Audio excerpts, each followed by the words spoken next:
Merci Madame la Présidente, Monsieur le Ministre, Monsieur le rapporteur, chers collègues. Il est tout d'abord nécessaire de rappeler que notre pays est un pays de campagne. En France, plus de 13 000 communes, principalement des petites rurales, soit près de 40% des 34 875 communes, ne disposent pas au moins d'une école implantée sur leur territoire. Pour l'année scolaire 2025-2026, on dénombrait 4 745 regroupements pédagogiques intercommunaux, appelés RPI, réunissant 15 784 communes, soit plus de 45% de la totalité des communes françaises.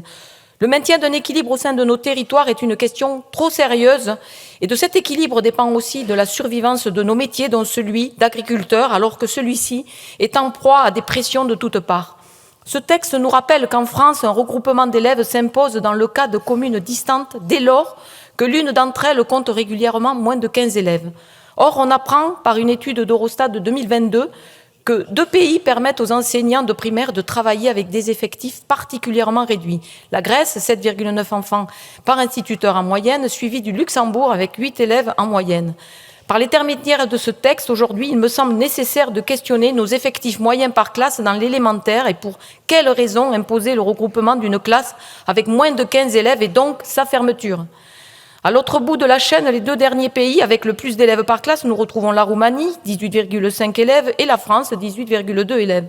Entre les deux, la majorité des pays européens varie entre 10 et 15 enfants par enseignant. Citons par exemple le Portugal, 12 enfants par enseignant, la Finlande, 12,8, ou encore l'Irlande, 13,4.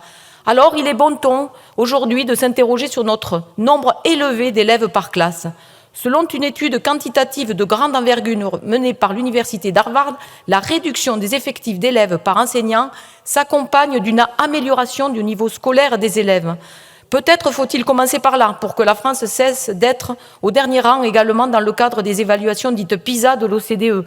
Notre place dans cette évaluation a fait les grands titres des journaux et des médias il y a exactement un an. Je crois que pour tous ce fut un choc, car cela représente un grave échec dans nos politiques publiques.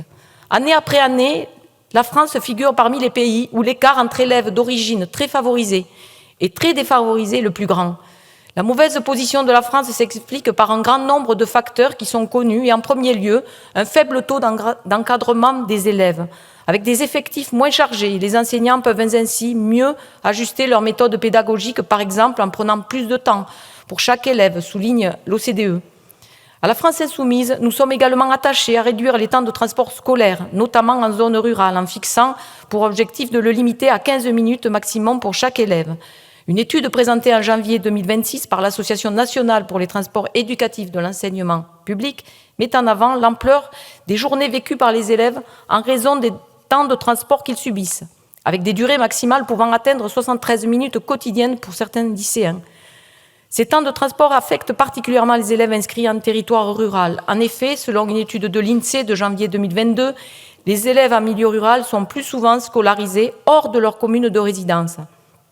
Le développement des RPI, sans prise en compte de ce facteur, contribue ainsi à augmenter les temps de transport des élèves en affaiblissant la présence des services publics de proximité et l'attractivité des territoires ruraux. Sous couvert de mieux sécuriser juridiquement le déploiement des RPI, il ne s'agit ici en réalité, avec ce texte, que de soutenir l'accélération de la fermeture des classes et des écoles publiques, alors que plus de 17 000 écoles ont été fermées en France depuis 40 ans, entraînant un renforcement des difficultés spécifiques déjà existantes auxquelles l'enseignement en milieu rural fait face.